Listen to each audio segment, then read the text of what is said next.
What up, everybody? Welcome to the IAG Thursday thing, this thing that we do every Thursday. And again, we're good. We're holding up to our promise that we said we were going to be on this every week, and I think we're on it.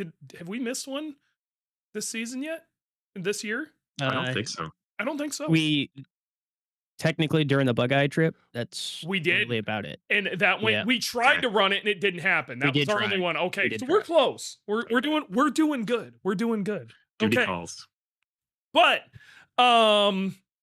we got a really good show today, so we want to get to this real quick. First off, Warranty, how you doing, bud? Happy you're here. I know you ain't got a lot of time. I don't have a lot of time, but Dewey, you and I think about cars in very different ways. So when you tell me this is going to happen, and then I'm like, no, it's not going to happen. And then it happens, I get really mad. Yep. And it happened again. So we're going to talk about this. Okay. We also have producer Jordan here. Producer Jordan, how you doing, bud? Good. Just been extremely busy the last couple weeks. Yep.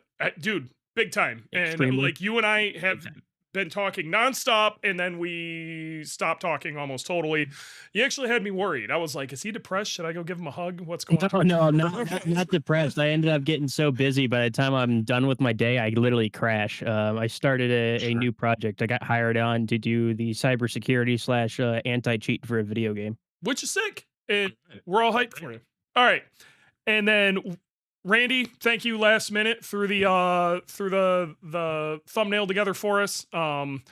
The thumbnail basically was a really major topic of what's going on today and the conversation we're about to have. We also have Dylan on, who he had some sort of doctor's appointment or whatever and got home just in time to where he could be a part of this show, which is pretty sweet. And he's even got his fancy mic because he's been doing a bunch of podcasting himself, so he sounds great. Dylan, how you doing, bud? I'm doing fantastic, and come to find out, my blood pressure and pulse today were perfect. So, yeah, Good. annual checkout. It's getting ready for race season, so need to be healthy, need to lose a little weight. And That's okay. I'm ready for warm weather and some trackside temperatures and yelling and screaming at each other. So let's Can't bring wait. it on. All right. Dylan, I am really happy that you got a clean bill of health because I know how hard you worked last year. Worked his So, ass off. Worked his Yes. ass off. Yeah, Good. at the young age of 34, not bad. Yeah, Not bad. still Yeah. crispy. All right. Yep. Still- So I jumped in this chat a little bit late before we started recording, and Dylan and Dewey were in the middle of an argument. I don't think we're going to get to that right away. Ron, we need to talk about the news today, okay? We need to Okay. talk about, so really what today was supposed to be about was you went and drove that Civic Si that I told you was going to be an appliance, okay? But this Yeah. has since kind of shifted, and it's going towards we have to Think talk bigger. about the news and how this is all encompassing here. The It's all news related, is so a week ago, the internet exploded because Cars and Bids put up a 04 STI with 900 miles on it total. This thing is mint.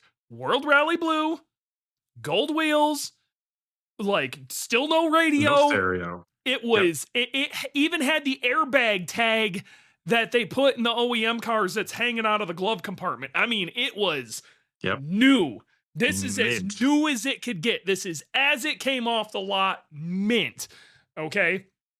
And I said last week, this is going to go for 120K. And I got laughed at. I cannot tell were you how unheard many of. people told me I was fucking crazy. There is no way. And then today, the bidding ended, and it didn't quite hit 120, but it ended at $107,000. First That's right. off, Started. That's crazy. let's do a little round robin here, okay? Did you think it would go for that amount? I already said I thought it'd do 120K, so it didn't quite make what I thought, but it did go over 100K.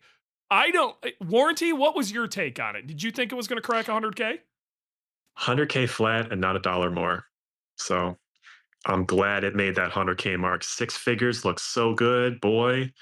I'm glad. You won the Price is Right.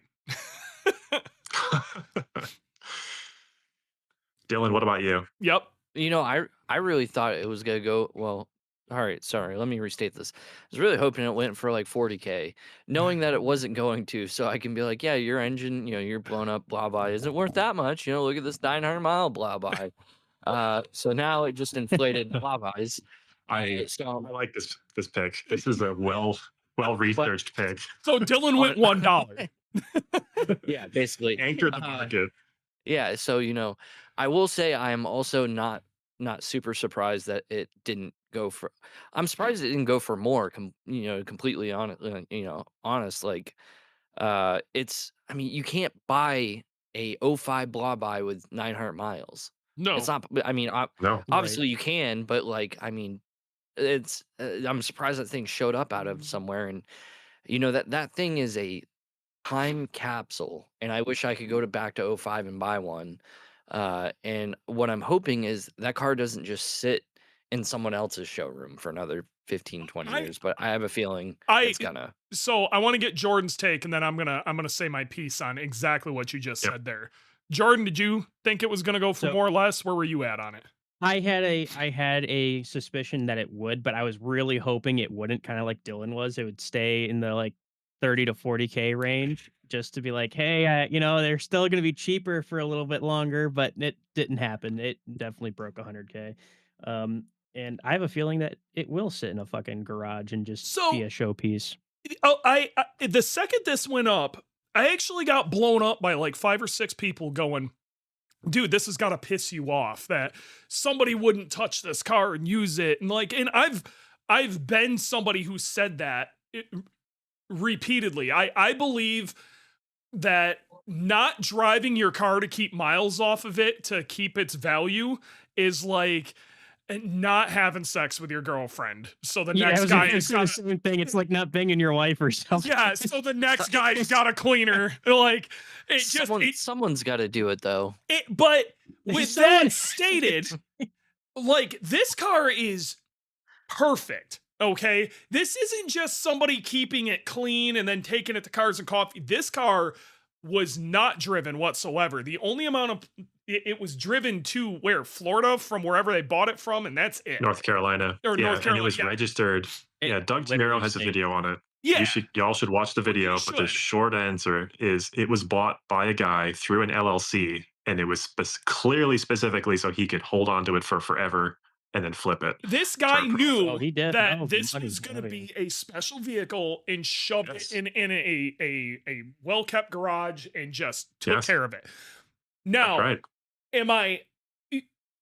I don't think anybody else did this, and if they did, it's super rare and it's still just shoved in a garage, and whoever did do this is like hyping out of their mind because this went for a decent amount of money. Now, with that stated, everybody's like, man, I hope whoever bought that goes out and drives it. I don't agree with that. I think we need a couple of survivors that didn't get molested by us degen aftermarket psychopath Subaru owners, and there is this pristine piece somewhere. What I would be sad about is if this sat in some private collection that there's no way people could ever see it.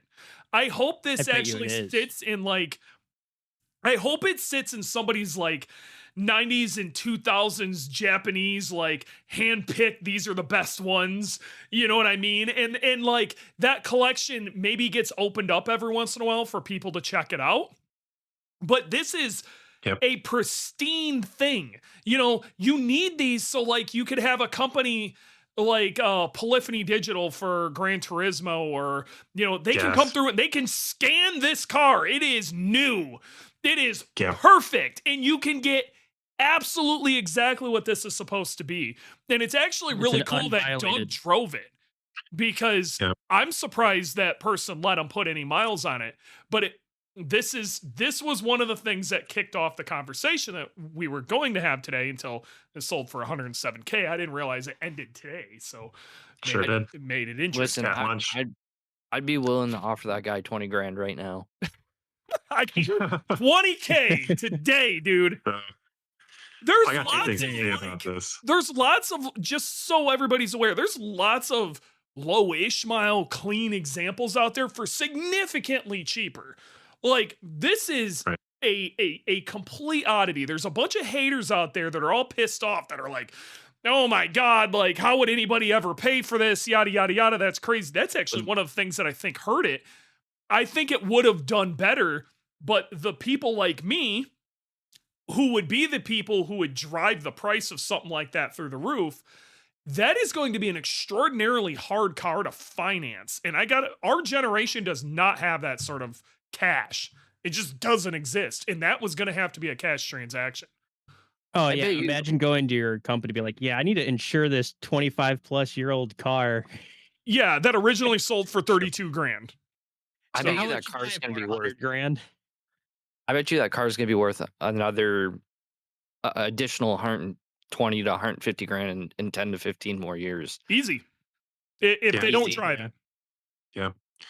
I'm with you, Dewey. I think that something that also depressed the price is somebody like you, if they were to do it, could just go resto mod it and get something that they can drive and don't feel bad about. Yes. I think the purpose of this car is one thing very specifically, which is Doug DeMuro posted that video of him reviewing it and driving it, and he was losing his mind. And he explained with great enthusiasm how important this car was to auto history. It's not about the miles or low miles or high miles. It doesn't matter. It's the fact that this car was built at all, and it's reminding a new generation that it was very unique. It's the best car I there is. agree with that. Okay. And I think Doug explains some of those things very well, which is why, and I've been saying this, but I think Doug is actually going to kick this into overdrive, is the price of GDs is about to skyrocket. And this is going to. No, it's not. It's not. Okay. I love that you're Why? here to argue that, but you are so Wait. Go wrong. for it. Tell me. Everybody needs to wait until I buy one. Oh, okay. Sorry. Okay. The price of GDs are going to skyrocket right after Dylan gets his. Yeah, Right as after soon as Dylan. I buy one. Yeah, as soon as I buy mine, it's gonna go up. So, if you see me buy one, go ahead and that's when we increase prices. Okay. Yes, it's people that names start with D. Dewey, and then Doug, and then Dylan, and then the price shoots off. Yes, you got to get 3 Ds and then it rockets. So we got 2. Yeah. Dylan's got to get his now, and then it's gonna happen. Gen Supers all over again. Yeah. Here we go. So the reason we're hyping on this is A, it's really cool. Like that is probably one of the coolest cars that I've seen on Cars and Bids. Sure. And I'm with you, Dewey. I really like when people drive their cars, and this is an exception. You said it well, and I 100% agree with you. Now, this ties into the other thing we were talking about, which is I went and drove my friend's Civic Si. Yeah. He traded in his second gen BRZ, and I was pretty sad, but he's kind of like me. He's very cerebral. He likes to think, and he got himself into a lather, as the Europeans say, and decided that the only way that his life is going to be complete is if he bought a different car. And so he did. And then he drove it around and he loved it. And then he told me this is the best car of all time. I was like, okay, I'm going to drive it. Then I drove it, and it was an appliance. And I got really mad because it's a good car. It's a good Civic. It's slightly sporty, but it's still an appliance. And Dewey, you were right. And I'm so mad about it. Dude, I told you. New cars have no soul. Okay? It's too good. It's too good. It has no personality. None. So I drove a GTI years ago, and I loved it. It wasn't the best steering, but it was very practical. It was very fun. It was fun. I was expecting the same from the Civic Si, except with maybe better steering or different shifting, but the Japanese style rather than the German style of making a car. And instead, it was, steering was good. Shifting was really, really notchy. So somehow, even though my friend complained about the BRZ being notchy, apparently all is forgiven when a Honda does it. But like the problem is that I like performance. Everybody likes performance. But I could not, first of all, I couldn't feel what the car was doing at all. It was a little bit slippery outside, but I could not hear anything from the tires. I could not feel anything. Like I spin the tires because it was wet outside, and the only way I would know anything has happened is because the car starts pulling to the right and I have to steer to the left to get it to go straight. There's no noise, there's no wheel hop, there's nothing. Everybody asks for this. That's what people don't understand. When you ask, like, when when people are asking for more refinement in the car to be nicer and whatever, this is what we get out Yes. of it. We get very numb, disconnected, boring cars. You know, Yes. there's things like one of the things that when Doug was driving the thing around, he's like, it's stiff. Okay. Like it's gonna make some noise. The turbo is a little laggy and then comes on. But these are things that like Car and Driver or Consumers Report or all these, they would have complained about that stuff. You know what I mean? Right. But it's what gave the car personality. It's why we love those cars. Yes, this car feels like it was built by committee and it was trying to be all things to all people. Yes. Yes. I got a second example for you. Okay. When you put your foot down, let's say this car's got a red line of like 65 RPM, or I'm sorry, 6,500 RPM. All right. So I was at about 35 or 4,000 RPM. It's well into the range of where the turbo will come online immediately. Okay. Yep. It's not below We're the turbo's well range. past It's in boosters. the range. Okay. Correct. And I'm on the highway. I'm in that low gear. Okay. And I'm driving and I floor it. And it's a full second for that turbo to get to maximum boost, which is like 12 PSI. That is an extreme amount of either throttle smoothing or turbo lag. And that is not okay. It's very smooth, Mhm. but it's not fun. It's not a good feeling. It doesn't feel sporty. So, like, I was so shocked. I was like, this cannot possibly be right. We complain a lot about the BRZ. We complain about a lot about the STI. But if I drive that car badly, it's going to jerk around, and I think, oh, that's my fault. Not, oh, Subaru needs to fix the throttle mapping. Exactly. So Honda went and fixed it, and I'm mad because unless I tune it or unless he tunes it, you cannot fix this, and it's not a good feeling when you drive it. So no. um, You are less and less by the year a part of the equation of making a car do whatever it's going to do. Every year you are getting taken out of Yes. the equation.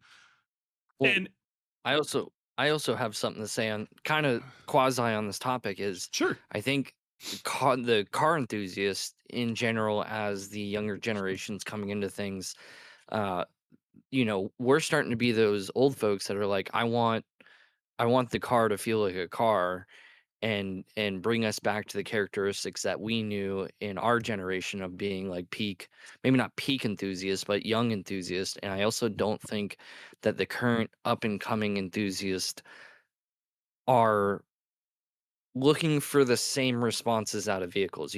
We want to feel the understeer, oversteer. We want to feel the suspension make changes. We want to feel what the engine's actually doing. And I have some theories to this. yeah, Yeah. I think people just aren't as, people are too nervous when something is I mean, dude, people freak out when a check engine light I'm comes with on you. nowadays. Yes. I'm with you. So, Yes. but I think the biggest reason we're getting a lot of that is a lot of these people are nowhere nearly as informed as the enthusiast who would have went and bought that 04 STI. Yeah. Okay, when the people who would have went in and bought an 04 STI, those were they either already owned a WRX, they knew of the STI through Gran Turismo or something like that. They were mostly well-informed enthusiasts going into this. Okay, and the stuff they wanted the car to be raw. They wanted it, to be a bunch of NVH and be stiff. But also, with that stated, they wanted that connected feel to the vehicle, and that the current enthusiast, the current new car owner, I don't think understands what they're feeling, so they just believe it's bad. So if they hear weird noises, like STIs clunked and did all sorts of crazy crap. They were inverted struts. Like, they were not refined vehicles or GD STIs by any means. And but people were that's one of the things that made him excited, then they knew it had inverted struts, and they knew like DCCD, if it was locked up, would be kind of clunkier. It had mechanical differentials, and they would have the ability to explain this, and Right. Like a current I, enthusiast, they refuse to hear any of that. None of that exists. I think some of it is because they've only experienced a lot of these things in video games. Yeah, I've got some theories about this. One of them is there's clearly a generational shift. Now, I don't want to buy that the new generation is just not as informed. I think it's not 100% their fault because, like, we had forums, we also had car meets, and there's a lot less of both of those nowadays. Now it's just people posting on Yes. Reddit and freaking out over every tiny thing. Hmm. And it's the same thing posted over and over again in a way that's even worse than Facebook was. Because at least with Facebook, you have a group of people, but on Reddit, it's just whoever decides to answer your question, or they might not give you an answer and you'll just get no replies. But It's you even need to more go one isolating. generation back further than that. So, like Dylan and I, when we started screwing around with these cars, when there was an issue, okay, we would go to Nasiok and search it. All right. Right. And then Yeah. you would get well informed responses from intelligent people because people were really worried about not putting a shit response out. And it would explain what the noise was, what you're hearing, why it's a problem, yada, yada, yada. And there would be intelligent discussion on it. And you would find that same thread. It would be a thread that people would get a lot of their information from the exact same source. And now it's like you just said with Reddit, it's either A who reads it first, or Decides to B, right. yeah, or it's just a whole heap of the same question over and over and over, like the oil discussion. You know what I mean? Right. That constantly is happening. What oil do I use in my car? Like Yep. it's the same thing. And unfortunately, there's not research done. It's a question gets thrown out there, and the place it's getting thrown out is in this like really broad area, and people are really fast, especially with Subarus, to take an instant shit on them. Yes. Well, Yeah. yeah, not only that, but to the new up and coming, it's to the new up and coming enthusiasts looking online for the answers, there's all this noise they have to try to shift through. And imagine having a boost leak and being like, what can I do here? God, I mean, when you're trying to make a little extra boost, we used to just hit the top of the blow off valve, the pound it in, the stiffen the spring. That was like a common thing. But Yeah. now you see that online, and the guys gonna go, no way that's a thing. No way that's a thing. Oh And yeah, so Yeah. there's so much noise of these guys, guys and girls trying to learn to be an enthusiast that they don't know what direction to actually, to go in. And I'm also Yeah. gonna tee off something you brought up, Warranty, is man, I can't tell you the last time I went to a meet, and I almost feel bad.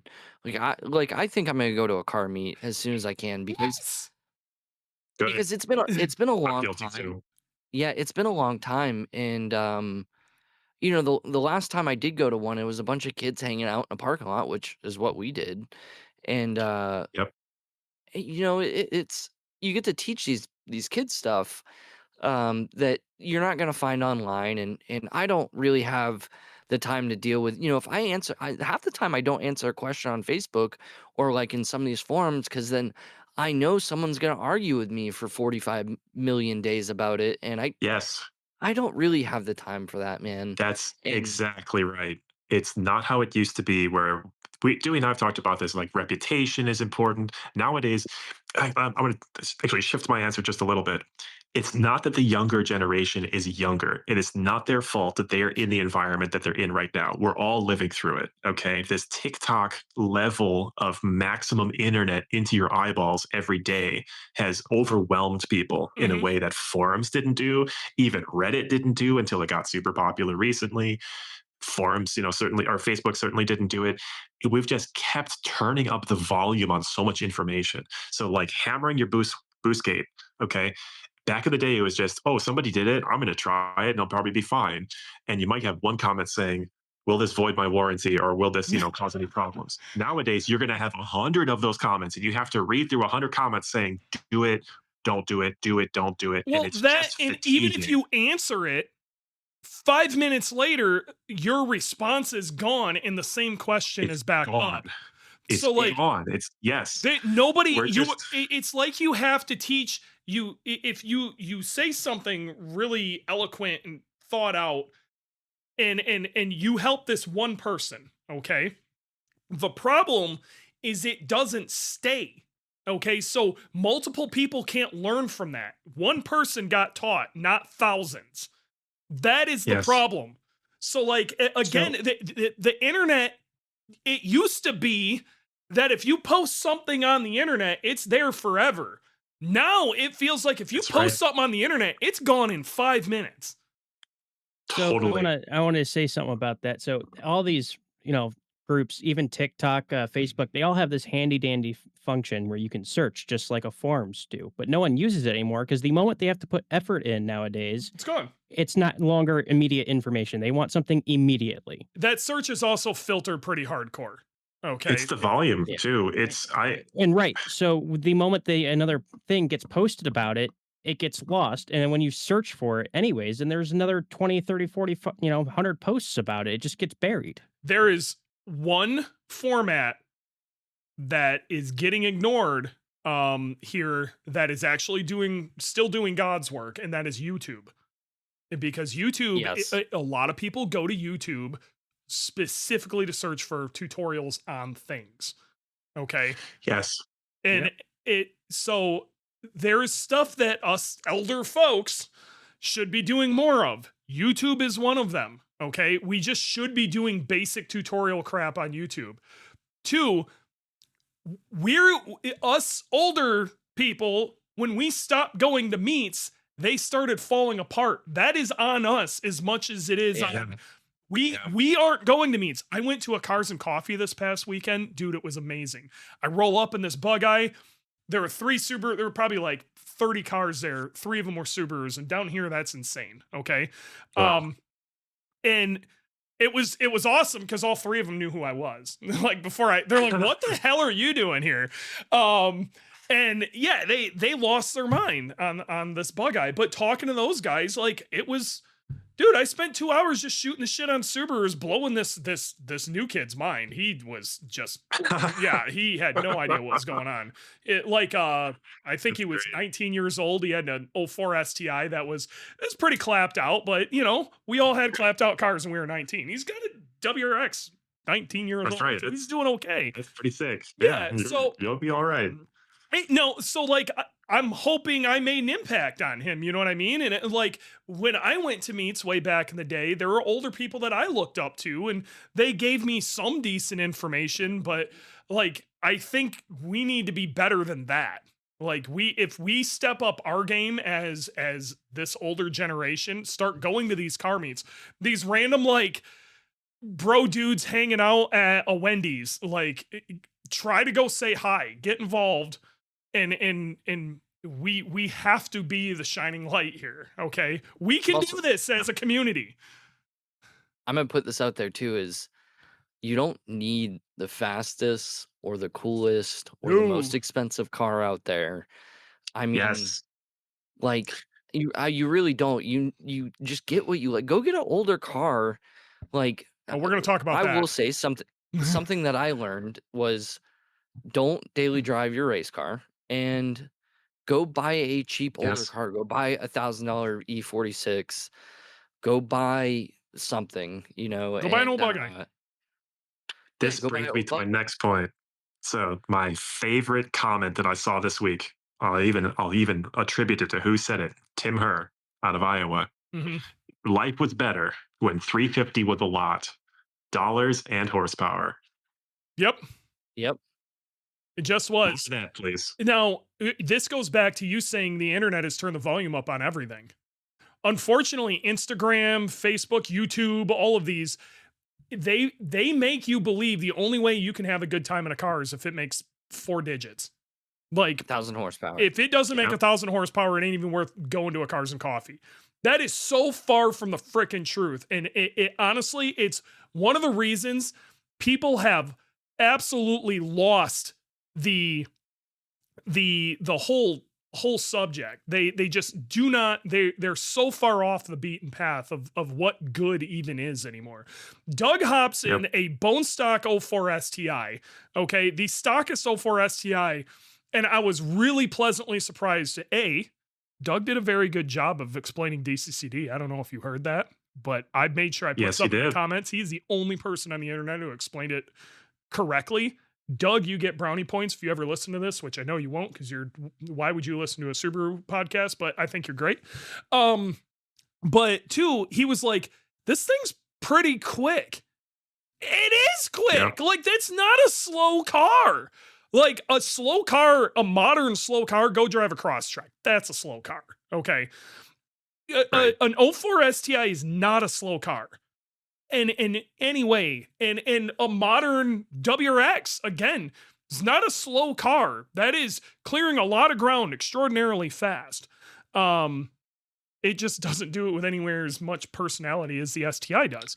Yeah. But these So aren't slow cars. And like, so you modify a car. We all used to have these 300 to 350 horsepower cars, and life was kind of better. It's like this dick measuring contest for 1,000 horsepower just kind of didn't exist. And when you made this, we all kind of pushed ourselves to make these lunacy horsepower things for what we considered our fun street car. You know, this is our weekend toy. It ruined the cars, and then we sold them off and we got into other crap, and we've never felt as good. Well, I don't think a lot of us even realize why we like that. That car could do everything. And it was plenty fast enough to get you in trouble, but not so fast it got you in trouble. Well, this is why I was desperately hoping to like the Civic Si, because it's a Honda Civic. It's quiet inside. It's got a great stereo. And okay, if I can have some fun with it, it's like the perfect car. I drove really boring automatics when I was in high school, and Mhm. this is not that. This is fun, except It's it was not. more Honda and less fun. Yeah. You know, I don't think I was ever annoyed by the fact that my STI had a lot of road noise and felt like a tractor, especially when I was driving it slowly. Because when I needed to get on it, I was having such a good time. I never thought about anything else. And the BRZ is the same way. So it's really hard for me to, like hate anything about it. Now, BRZ is not a good car for the Midwest because it's a flat ground state, Sure. but like I Where you just I live, I can understand why a BRZ wouldn't work out for you. Okay. But in my opinion, for a reasonable amount of money, like the BRZ and maybe a current Mustang GT, there's not much out there for like, let's have fun in a reasonable, like, at a reasonable speed, even. You know what I mean? That's yeah, just like the car yes. is just pure good fun. Now, with that stated, I want to go into kind of into our next topic here. Okay. Okay. Putting Chevy 350s with a 8 HP and Tree something. Biddy. No, for real though. How closely do you think Subaru watched that auction? Very. Oh man, I think they watched it. I do. I'm telling you right now, they're taking one look at that and they're going, they're licking their chops with an STI right now. Doug just did everything they needed. Yes. All they have That to is do is double. tie the line from that car to you can purchase this. Yes, and I try to talk to these people at the auto show, and I get nowhere every time. I don't think I'll even go next year. It's not even worth your It's like time. talking to a wall. You're Ain't worth not my even time. but there is no way that Subaru is not watching that directly. Now, let's put this into perspective, okay? That car just went for 107K because it's a diamond in the rough, whatever, all right? Sure. The 04 STI that sold there, when it sold, was $32,000, okay? That is Mm, 55 grand right now, which is yes. exactly what we all think the new STI is going to be, and I think a price point they can hit. Yeah. We were talking about this before we started recording. So, first of all, 107K is double what an STI would cost now. Yeah. So, that's somebody paying a significant premium for like the perfect shining example of what this car was You were supposed to going to be. have that. A WRX TS even is not what that's supposed to be. That's a weird half measure that again probably makes more sense in Japan, but Japan is a very different car culture to us. Yep. They are collectors, they like certain things, but the Americans just care about performance. And a WRX TS or TR is not that. So now, second thing I want to say is return on investment. It was about 5%. So that guy could have just invested his money in the stock market and made more, but he didn't, and we're so glad for it. That's Yes. not not counting I inflation. actually looked into Inflation's that too. I'm like, if this guy would have just thrown his money into like a random like mutual fund, like spread it Nasdaq. across the Dow, yeah, you know what I mean? not even stocks, but like in like a CD, a long-term CD, Yeah. something that's really low risk. Yeah. So this guy What was it? didn't bank it, like we all have it in our brain that he made like some absurd amount of money, but you know, you factor in inflation, this guy really didn't. 3%. Yeah, this guy didn't really do Yeah. that great, but No. we're all running around going, "Oh my god, 107K." Honestly, it's really not that much, which thanks to inflation, you know.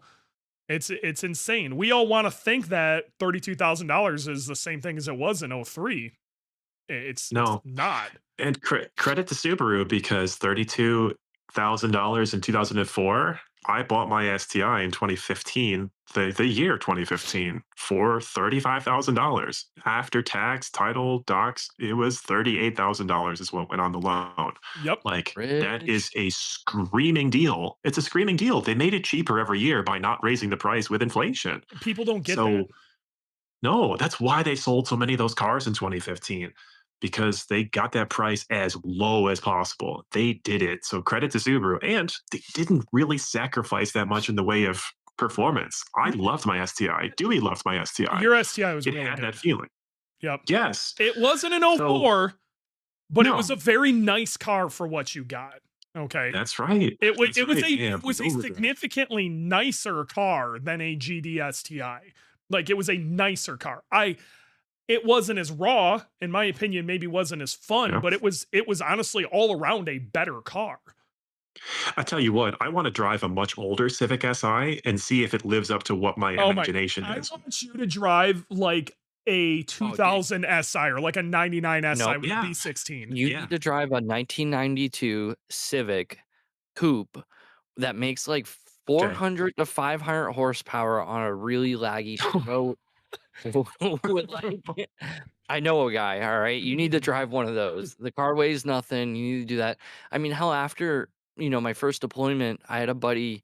He built a Frankenstein engine. It was a K24 bottom end with a K20 head, and he spent all his deployment Okay. money on this thing. And it made, this is circa 2012. This thing made 340 horsepower to the wheels, NA, and rev to the moon. And I mean, Wow. dude, we were pioneers on gutting this thing, and there's just, you can't beat that, man. It's not what you drove. It is totally different. Yeah. Yeah. I like while I agree with you, there's a lot of these cars were like the tuner scene, okay, and all of us, we all got hyped up about these like intake header exhaust cars, okay, that didn't make shit for Yeah. horsepower. I want to stick warranty in it, literally like an intake header exhaust 2000 Civic Si, like. And that's in good shape. You know, the shifter bushings are in good shape, and like you get a really good vibe of what this car was. I think you'd be surprised, especially how much you got to ring it out to go anywhere, and how fun it is to ring it out. Yeah, you got to rev Yeah, it to man. 5,500 to freaking take off from a stop sign. Yeah, you don't get VTEC till then. So, Dude, Wah! after driving that brand new Civic Si, now I get it. Why people like older cars. I was so against I even bug eyes. I've driven your older GDs, Dewey, but I really liked my 2015 STI. You drove my GD fucking dogged, dude. The RSTI that was in Grid Life street trim. Like I had that thing. Dude, it was a heap when you got into it.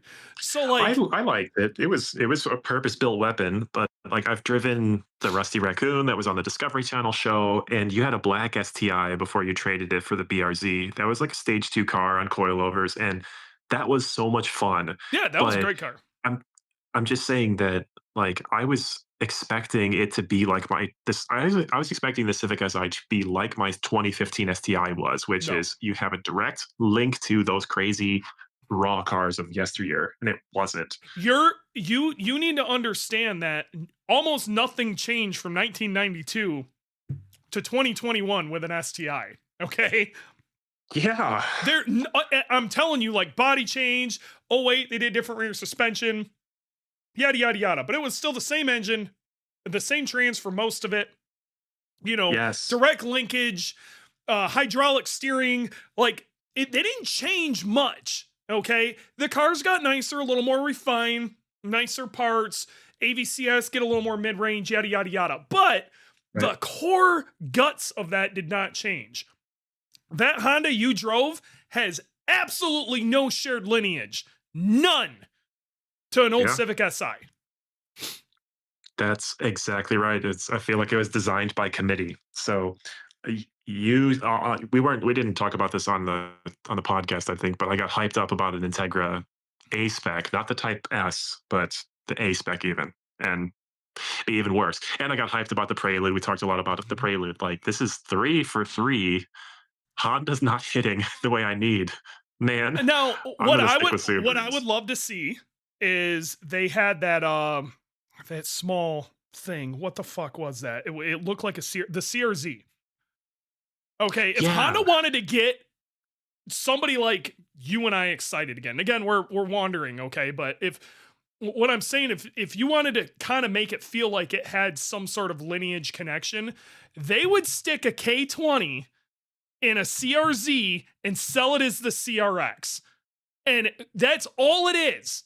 K20, CRZ, basic front diff, here you go. And I'm Yep. telling you, they couldn't keep it on the lot. They would not be able to keep the damn thing on the lot. It would sell so fast. And the numbers wouldn't even make sense because it'd be like, they'd sell it at 200 horsepower. It's basically the old Civic Si engine just shoved in there, like the K series. Oh my god, dude! NA, you gotta Yeah. rev the balls off of it. All the things that Car and Driver tells you they're looking for mid-range torque and all this shit would make that car good. But it's the stuff that Honda is building stuff that they're being told they want, and Subaru's doing the same thing. So back on the Subaru track, they're building the things that they're being told that we want, and sometimes we need to be told what we want. I'm sorry. Like, you're gonna have to make the You're right. theory decision. And You're right. I mean, but what the fuck do I know? I'm just a sales guy. Uh Yeah. You're right. Gosh. And the other I thing don't get that it, man. annoys me, I want to go back here. Where did he put this? I just read this. Steph, if the new STI came bare bones like the 04 STI did, would it be sub 50K? No, because I can't stress this enough. That STI sold in 03 for $32,000. No radio, no sound deadening, no speakers, nothing. It was bare bones as you could get that thing, okay? That is how they sold the STI. That's 55K today. That is what it costs. That's just what it costs. If they come out with an STI at this point, if they come out with an STI and it is roughly what we all are hoping for, right? Mhm. If we take a combination, it's still analog, it still has feeling, Yeah. it has that look, it's kind of keeping up with the new style of things, but kind of almost it's an STI, you It's know an what I mean? STI. It'd be I updated don't to have the FA24 and stuff like that. But yeah, it's an STI. I don't think they would have an issue with selling at 55. I don't either. I think they'll I don't- fly off the lot at 55. Yeah. Yeah, I agree. I think all they need is to bring back physical buttons and the STI 6-speed and Well, so apologize. They need to apologize. Yeah. Like, I was I need those 3 things. I was reading an article the other day about auto manufacturing notice that people are wanting buttons and switches and stuff instead of screens and everything, and so they're integrating new ways to, or well, new old ways of doing things. So we actually, Joanna had to rent a car the other day for work, and we got a 2026 Genesis. And you would think Genesis is gonna have a big screen, all this stuff. No, it actually had like a new like it was a metal toggle switches for stuff on the dash, and it wasn't like kind of chintzy or anything. It was nice, and I was like, "Wow, this is a step in the right direction," because I want switches. I mean, the reason why I have my Corvette is because it's just still analog. It's I analog. want to be able to feel, if you're Yeah. reaching over while you're driving, you're going down a back road and it's twisty and turny. You don't have this time to be a spirited driver while trying to figure out what icon you're hitting on a iPad on your dash. Yeah. You don't have that. You don't want to look at the button. You want to be able to reach out and be like, there's my volume knob. There's that switch, and not have to take your eyes off the road. And You know what? I don't, I don't I don't think this was consumers demanding touchscreens. I think this is the manufacturers convincing themselves that consumers wanted That's what touchscreens because I'm we are thinking. inundated with iPhones and iPads and everything's a touchscreen. And so the manufacturers hype themselves up that consumers want touchscreens so they can save a bunch of money on design. They can just do software ones, touchscreens are a commodity, don't Well, have to deal with buttons. that and if you got to think about it, a touchscreen's going to make everything look nice and sleek, and you don't have to Mhm. worry about designing switches and stuff like that. A massive thing that was taken away from us, and I harp on this all the time, is you that your touch surfaces and all your tactile stuff that you have within a car goes a long way into making you feel like if it's a quality product or not. So if the switches feel a Yeah. certain way, your steering wheel feels a certain way, your seats feel a certain way, like you can tell the difference between the switch in a shitty Ford truck versus a Mercedes. And there was time put into making that switch feel a particular way. And I'm going to go out on a limb and I'm going to say, I bet you that Genesis, those switches felt really good. They were, dude, they were nice. They were gated on it. Was I should have, you know what? I should have taken a photo and posted or something, because I was actually thoroughly impressed. And it takes a lot for me to be impressed by something like that. I was like, Yeah. wow, like Yeah. I'm not a Hyundai guy. I don't really care about them. I'm a Subaru, Chevy guy. But besides the point, like I want switches. And these look, it's the kind of, they almost reminded me like the switches you would put like on your roof for like, you know, uh, I think Tacoma just did it and Forerunners have it for auxiliary switches and stuff. It was a Mhm. nice presentation. It Yep. was made out of some kind of, aluminum. It was semi polished. And, it seemed to have a actual, maybe architecture is the right word to describe this, but it felt like it was meant to be there. Yeah. Yeah. It wasn't out Coherent of place. design. Yeah. And the design language with all that, how the switches feel, like companies like Mercedes and Audi, and like they put a lot of time into that. So if you want something to feel up market, if they're using switches like that, it's going and they're putting time into those things. It goes a really long way into making the car feel better. And Genesis is trying really hard to buck the fact that they're just a nice Hyundai. Yes. And Right. like it, so if you want to differentiate yourself from your Hyundai, you put nicer switches in. And that costs money. A lot of And money. that they're willing to do it to shake that reputation. That's right. Um, Yep. Another thing that I don't think we're pulling into this, and I want to make sure we touch on this before you got to run away. Um, Yep. Very soon. is there? This was $107,000 car. Okay, now if back in the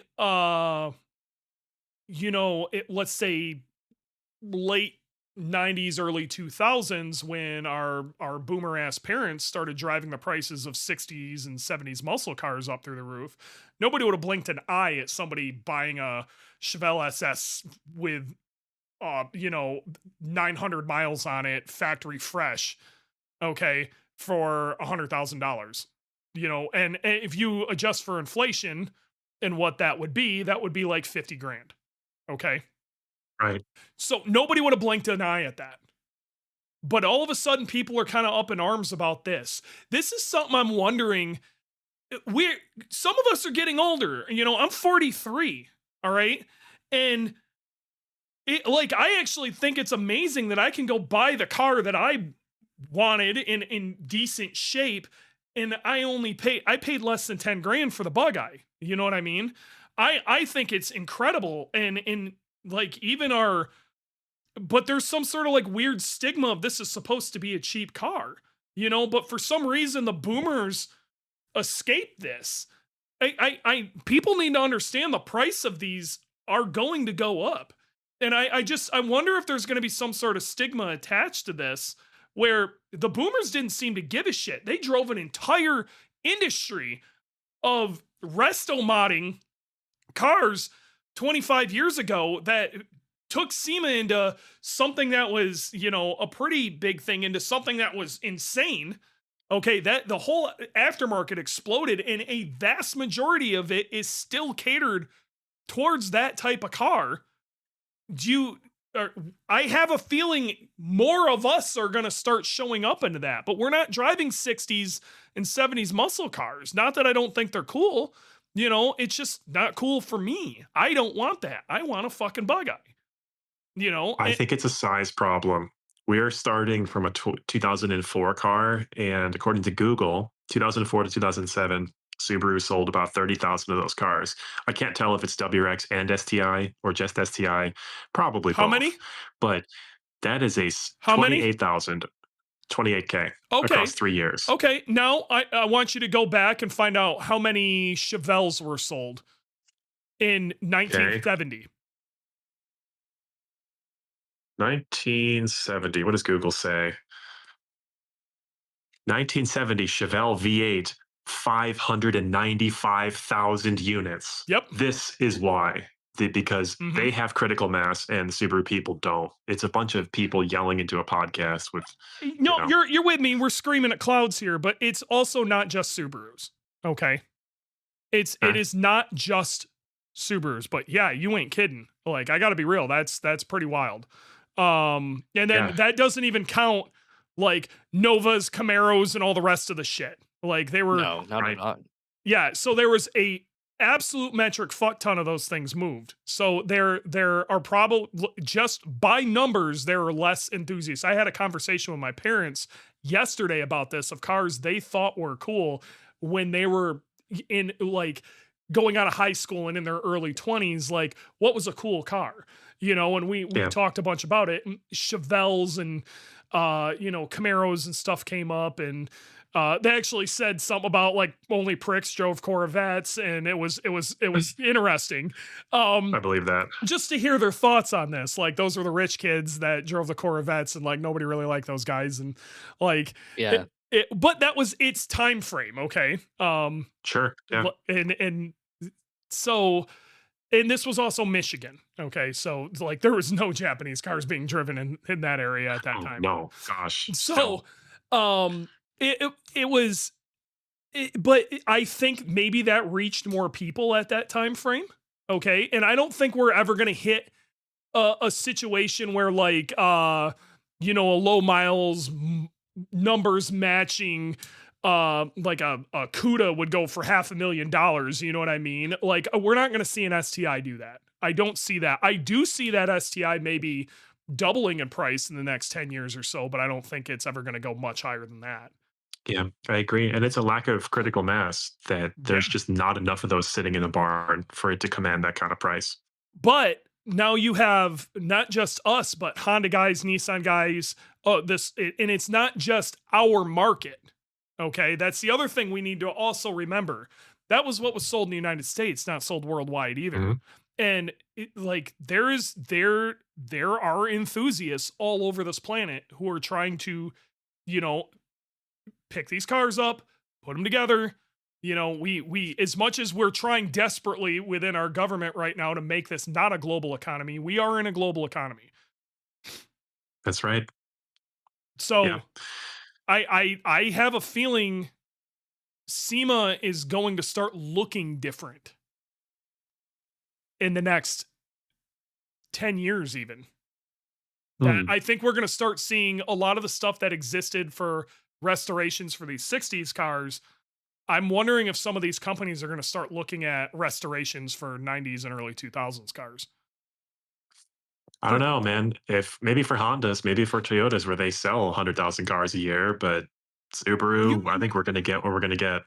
I don't know. Now, with that stated, Subaru is also doing a heritage program. Maybe Subaru Yep, themselves is going to start saying we need to find a way to keep these things on the road. But I'm a big fan. yeah, If it comes to America, I don't know if it will. we don't know. All right, I gotta drop. I want to hang out with you anyway. Yeah, Okay. nerd. Nerd.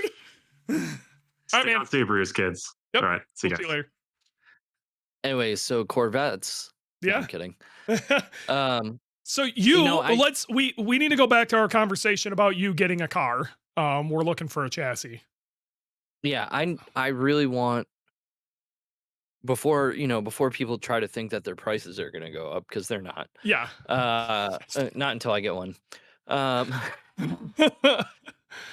I really want, and it's got to it has to make sense, right? Because I don't want to throw 20 grand at a car that I'm going to drive every day, but I want a GD that's in good shape that I can enjoy over the next 10 years of my life.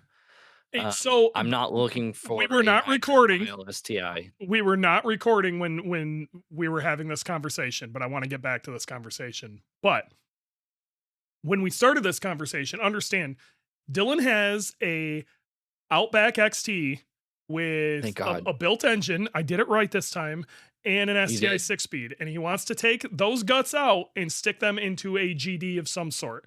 I personally think an 06, 07 WRX is what he needs. I honestly, I kind of want you to have a wagon, but We um, we have an STI that needs an engine on the lot that I'm trying to convince JJ to let me buy, but that'd be the play. But those are about to. I'm telling you, if it's that shit's about to go crazy. If he were to be Yeah, able I to mean, put he should get that ESX car that we have at the shop together. there's plans for it. Yeah, I 100% agree that ESX car is, and Sick. it's numbered it's numbered 007 too. That So is like, that is the Subaru equivalent of like a Yenko. yes. Yep. Yeah, so yeah, no, I really want a GD. Whether it's I really, really want a 05. I believe it or not, I'm gonna sound a little snobby here, but the 04 interior didn't do it for me. The 05 interior was different. You like The the seats were different. waterfall style, and yeah. Yeah, I I actually like love the it. cubby hole of the 04 and earlier, so I can shove shit in there. Yep. I want to get the 3 gauge. I want to do it right, Yeah. and it's gonna be something I'm gonna keep. But I'm not looking for. It's also gonna be something I'm gonna drive. Yeah. I'm gonna drive the thing. So Yeah. You're not trying to um, put together a garage queen. This is going to be something you're going to use, but yeah, yeah. But you plan on keeping it clean and doing it the way you wanted to when you yeah, couldn't afford it. yeah. I'm kicking my butt. Kicking myself in the butt for ever selling my 05. But life happens, and now I'm gonna try to force another 05 into my life. The Corvette's almost paid off. And so financially, in the next few years, I can kind of start playing with things. And You better start I got moving quick. I know you don't want them to go up, but Doug ruined you. they're not going up. As a forklift keeps telling me E46s are now worth 4 or 5 grand, and hate to break it to him too, but they're not. Or well, he probably agrees with me here, but they're not worth that much money. They're 250,000 mile cars. They're just not worth that. You don't have to believe they're worth that, but if somebody will pay that, value is dictated by the market, not by you. I am the market. And the market for all of this shit is about to get stupid. Well, yeah, because somebody I don't paid know. $107,000 for an STI. So Yeah, now well, that has skewed the value of everything. I'm gonna freaking start. You know what you ought to do is just get the airbag tag that goes on the glove box, Oh, there you go. and then it's instantly worth a lot more money. Dude, airbag tags are there's going to be a run on those things. Yeah, I'm getting on eBay right now. Yeah, I mean, I'm happy that someone still you know, again, I get the Corvette I bought with low mileage on it, so literally I was like, I want a low mileage stock one because then I know no one messed with it. Yeah. So then I can put a ton of mileage on it. And within 2.5 years of owning it, I put 45,000. I drove that thing the winter. I drove it up and down. I've driven it literally from South Carolina to Maine multiple times.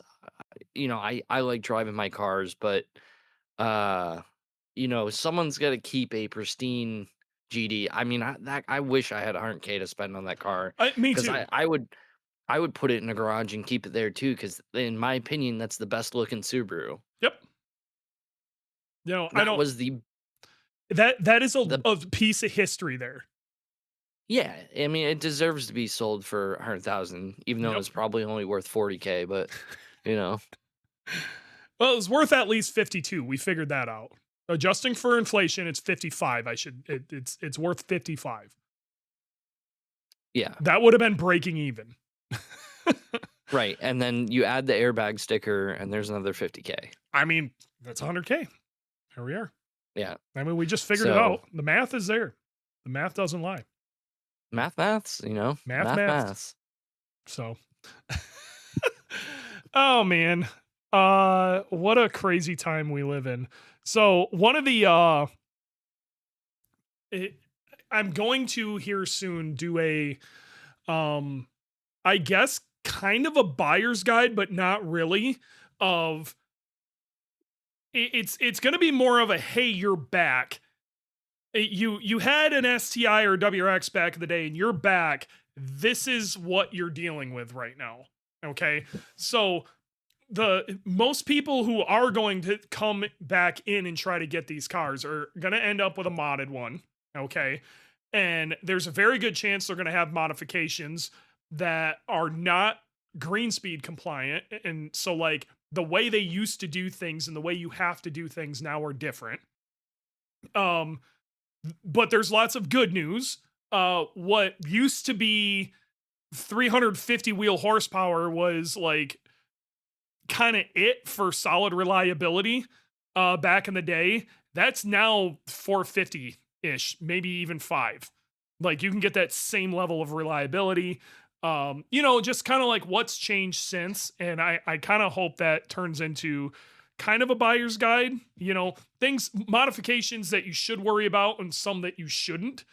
Or maybe are actually like a benefit, like turbo inlets, like an aftermarket turbo inlet back in the day would be like, man, somebody fucked with this car. Now, an aftermarket turbo inlet is in my opinion, a bonus. Like in your brain, you can use that as an argument tool by all means to try to get money off.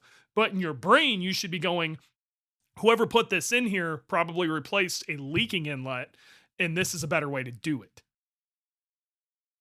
Yeah, the OEM ones, they just leak now. They're all shit. All of them. They're all garbage. All the way up until the last new one that was made was still 5-6 years ago. Okay, and they're garbage. So, yeah, so that's one of my, I want to do a kind of a buyer's guide that way of, hey, welcome back to the party. This is what we're doing now. This is if you haven't been around Subarus in a while, here's kind of the lay of the land, even if you've been gone like 10 years, it is a different world we're in now.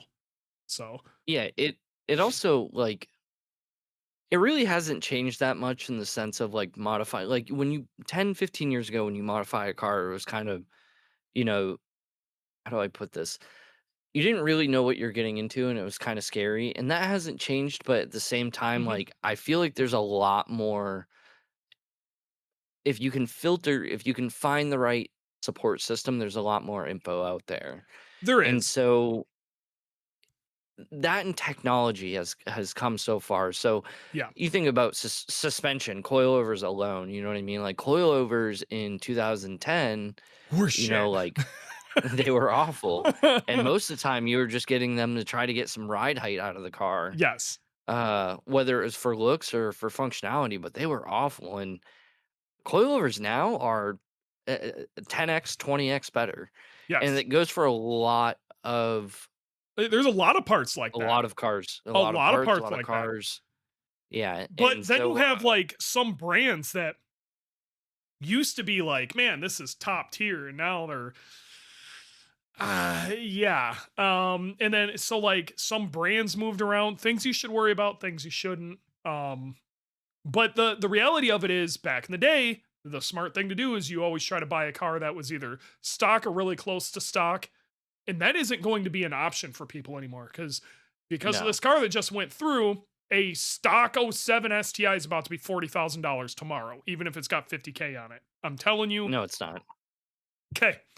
Um, See you soon. But you could still find a modded version of it. You know, it's something that's been modded and somebody's not willing to go through the bullshit. It's still at a fairly reasonable price. The same way muscle cars used to be. Like these pristine examples would gain crazy value, but the modded examples were still, you know, reasonable. Porsches are the same way.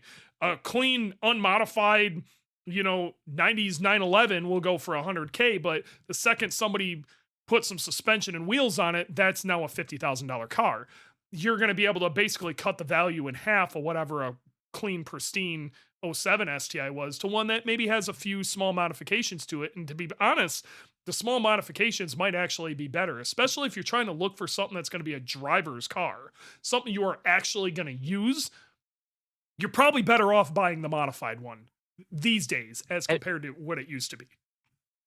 You ever been to like any of the Carlisle themed car shows? I So haven't like for been to one of example, those specifically, but I know what you right? mean. I go to the Corvettes of Carlisle. Okay. Uh, I enjoy it. Um, when are we gonna start doing Subarus of Carlisle, where it's like a swap meet? It's not just like because you go to Boxer Fest, right? And it's all these new vendors selling new parts, right?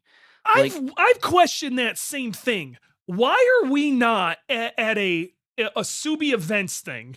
This is a great you dude, you nailed this, okay? yeah, why are we not selling old Why do parts? we not have a swap meet going on at one of these things? A giant Yeah, swap meet that the parking lot is full of people with their Foresters and the hatch open selling all sorts of weird shit.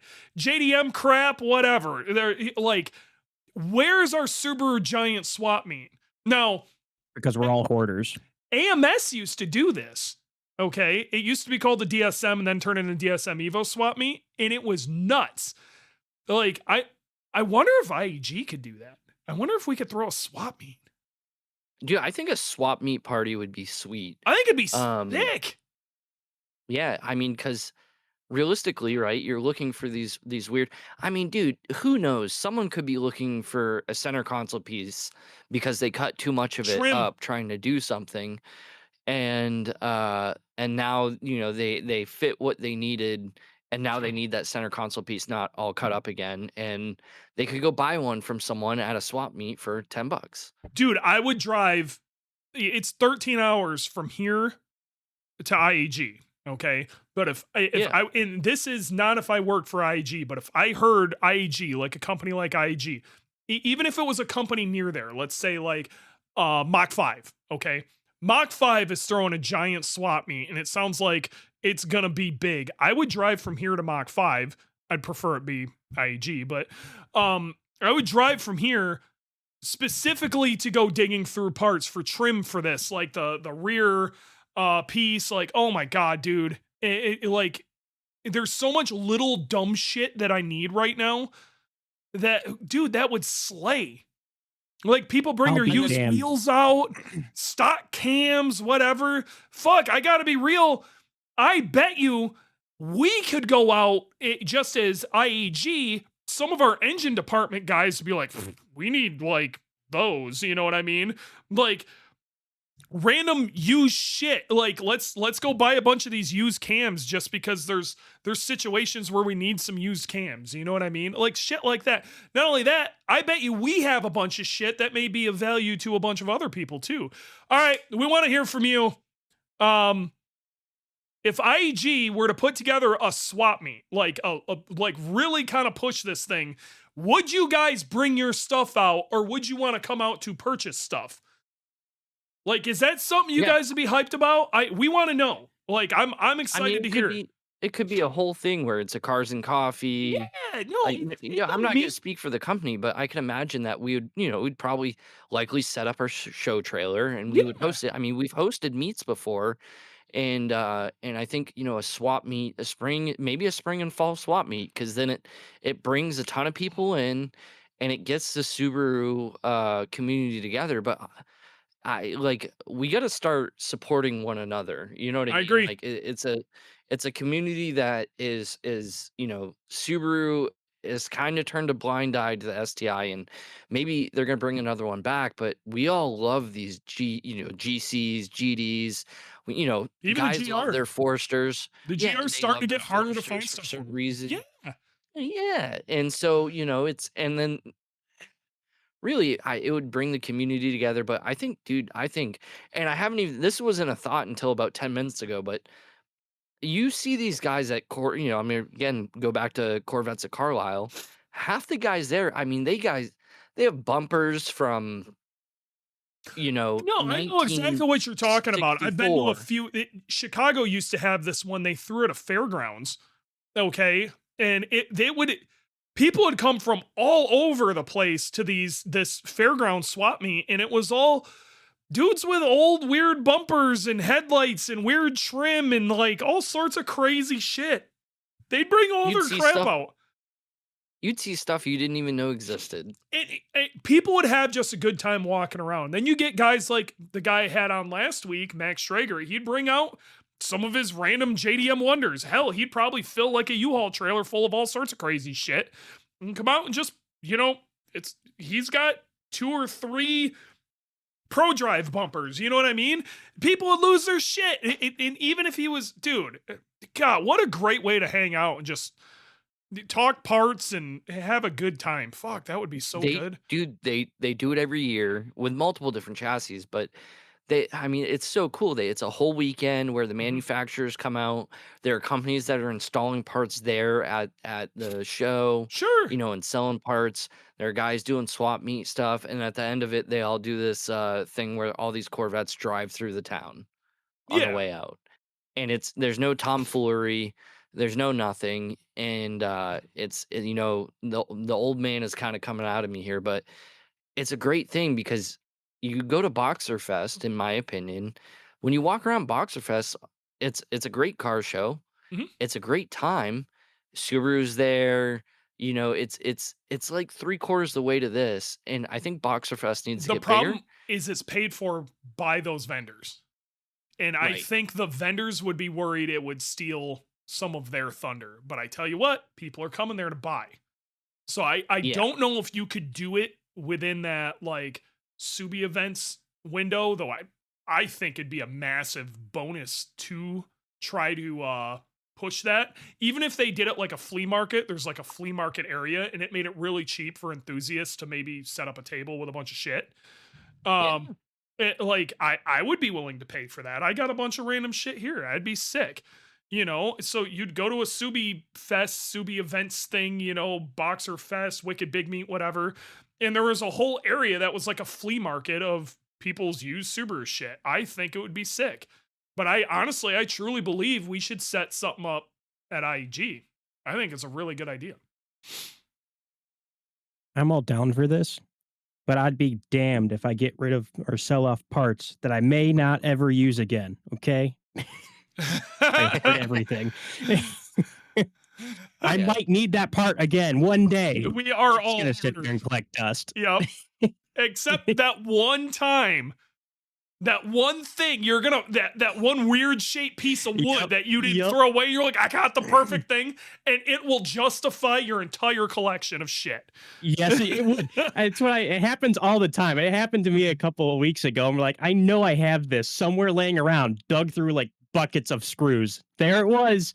Fucking found it. I got it. Yo, I'm I'm telling you right now, OEM interior screws Go ahead and take all of them and send them to me. I am collecting OEM interior screws I need because those OEM interior things screws right now. those things are a hot commodity that everybody let go of, and they Yep. work. There's nothing works as good It doesn't as an exist. OEM. Yeah, there's nothing. Trust me, I've tried the OEM interior screws with the big head. It's just the perfect screw for OEM interior components. I need them. Go ahead and send them to me. Uh, End of story there. But Yeah. Like yeah, dude, even shops that bring out their weird like bolt buckets, and people are just digging through bolt bucket, Yep. and make an offer kind of shit. Dude, it'd be so good. yeah, I think this would slay. I absolutely think this would slay. And it might be just us old guys talking here. We're out here just yelling at clouds, but I think it would work. Guys like me would eat this shit up. And there's a whole generation of guys like me that I truly believe. And I'm just going to flat out say this, and I don't care who gets mad about it, that not only our company is forgetting, but the entire damn industry is forgetting. We are not, but we're the ones with the damn money right now. I want to know the guy who bought this damn STI. I want to know how old he is. And I'm going to make a guess. He's between my age and 50, and I'll put a signed dollar on it. I'm gonna go Maybe with we can find out. 51. Watch him be a dollar over. $1. These signed dollars are these signed dollars are hot commodities. All right, I got 2 of them. Ooh, I got stack one 'em. from Dewey. I got one from Dewey. I got one from Spaz. Again, we all have the money. Okay? And we don't feel like there's this. I think we should be tweaking marketing towards this.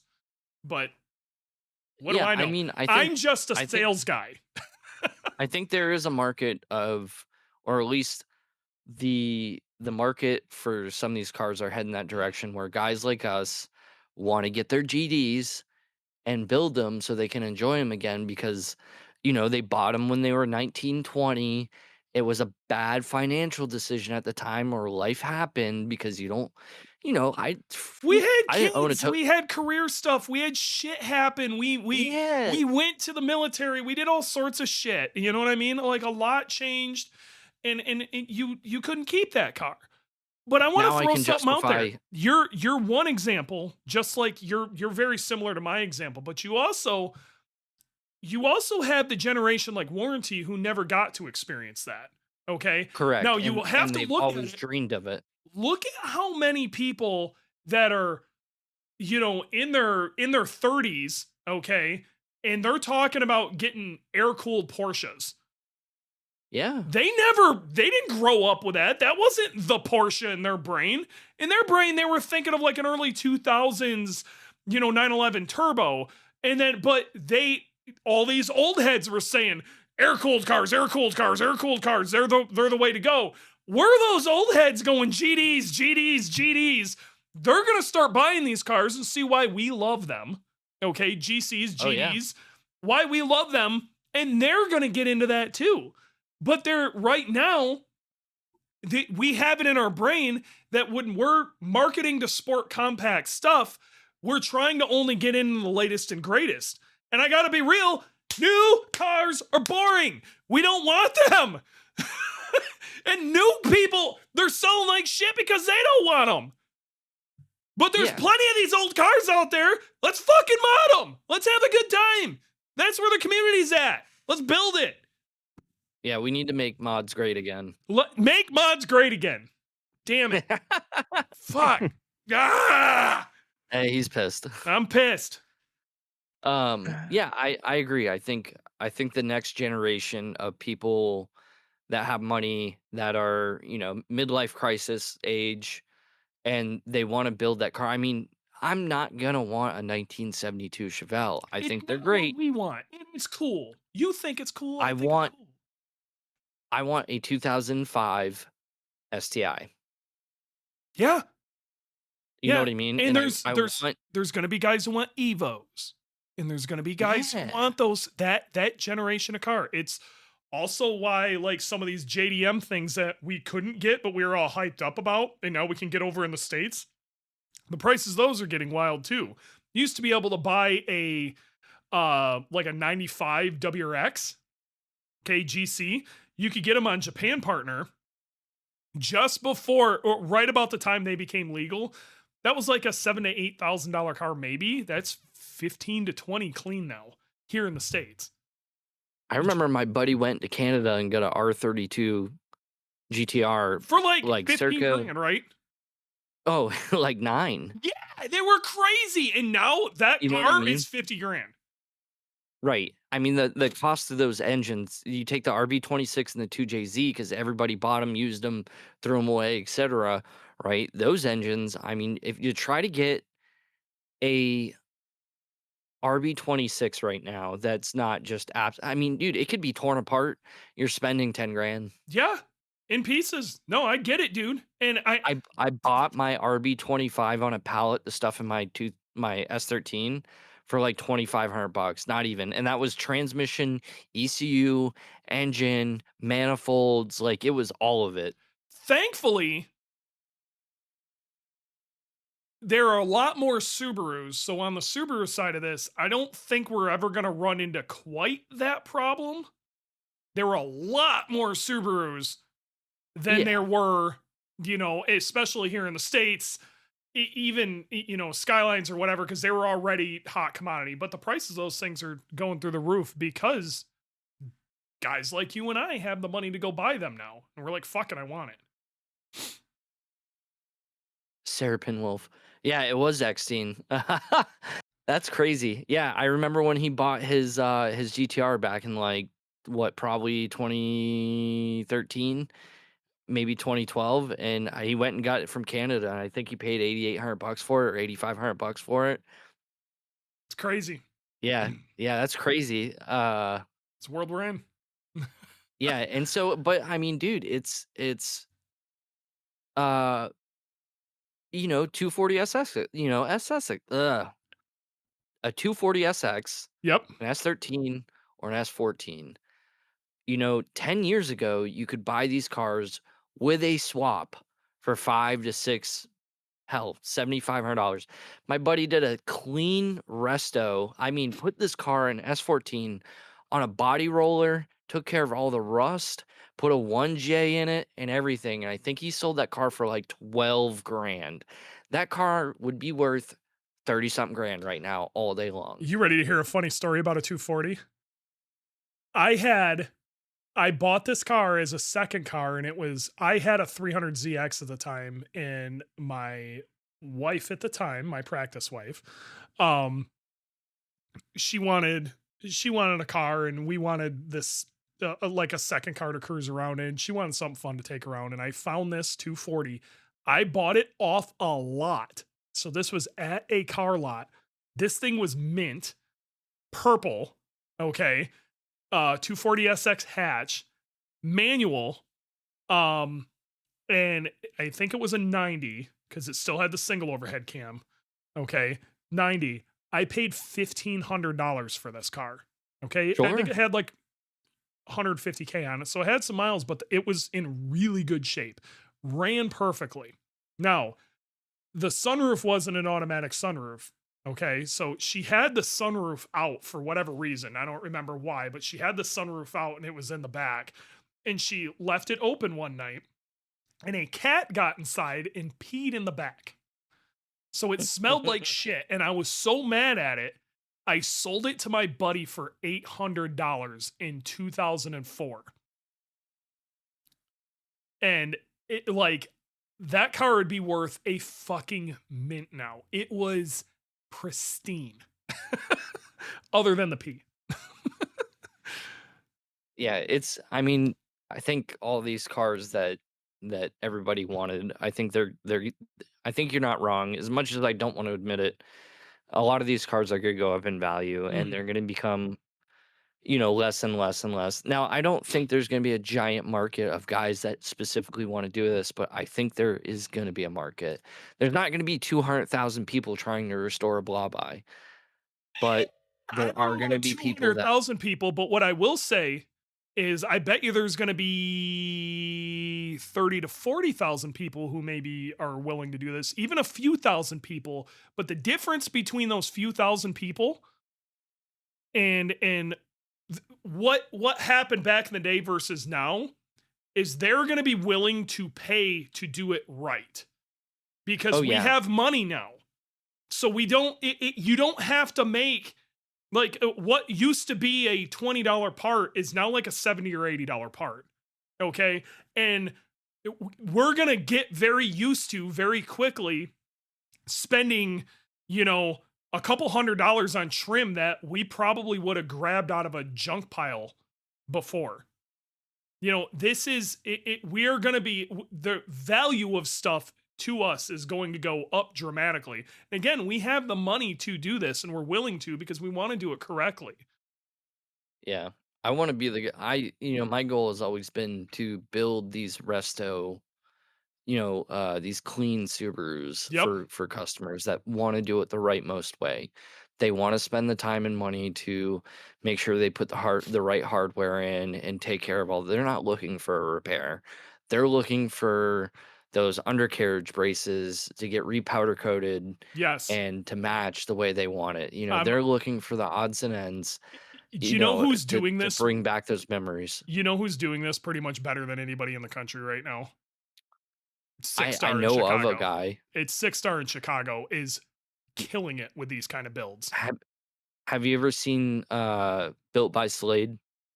I feel like I've seen him. Did he have a lot of Instagram content? I feel like I maybe have Yeah. seen him on there. Yeah. I haven't seen him in a while, but this guy is the pinnacle of what we're talking about here. And he's only done a couple cars, but when I say, I mean, he is going through everything Sure. and doing it the right most way. And it is I literally can't, I don't have words. This guy is the pinnacle of restorations on Subarus, and they are I'll have to check it out. better than, yeah, I'll find him your page. Yeah, But yeah. Slade, Well, he does these crazy builds and he spends years on Yeah. one car. that's cool. And I think you're going to have two different levels of this too. You're going to have that guy that you're like Slade. It sounds like he is like meticulous as all hell. Then you have, I think you're going to start seeing stuff like the Scott Speed build that 6-Star did. You're going to see variations of that too, which again was very resto mod. That they replaced basically everything in that car. The entire damn car was brand new by the time it rolled out, and it's the thing was pristine. It was absolutely pristine, but it was a modern take on a like a classic style build, and it was as good of a mid 500 horsepower STI as you'd ever seen in your fucking life. It was incredible. So, yeah, it's there, it's coming. I think that's Yeah, about it, I'm though, trying- guys. We're at an hour and a half. We could talk about this all night, but it's coming, and so moral of the story is it's GDs are cool again, and if you had it in your brain that maybe you wanted to do it someday, you better get on it or you won't be able to afford it. So it's time. Like the time has hit. So if you literally watch Facebook Marketplace, I'm going to tell you by July the prices will be different. And every time I call things out like this, everybody says I'm nuts, and then the STI sells for 107K. So on that note, it's been real. It's been fun. It's been real fun. Dylan, thanks for coming on, hanging out with us. We appreciate it. Thanks for having me. And we will see you guys next time.